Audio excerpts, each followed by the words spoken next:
atingisse a razão, não junta pro coração. E quem irá Irá dizer?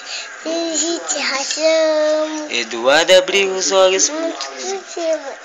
E quando eu caí, coração. Eu tô na natureza, canta na cidade como chão. Eduardo e Mônica trocaram telefone. Depois telefonaram. Decidiram se encontrar. Eduardo sugeriu uma lanchonete, mas a Mônica queria ver o filme. Se encontraram então no parque da a Mônica de moto e o Eduardo. Do camelo. O Eduardo achou estranho e melhor não comentar. Mas a menina tinha Tinta no cabelo.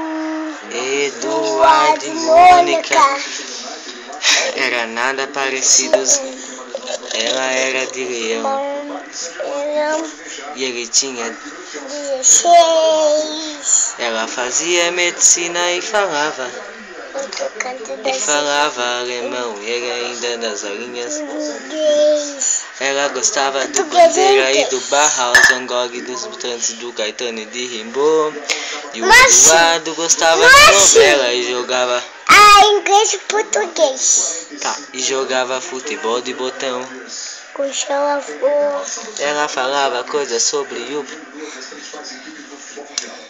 o Planalto Central, também magia e meditação. E o Eduardo ainda estava no esquema escola, cinema. E mesmo com tudo diferente, veio mesmo de repente uma vontade de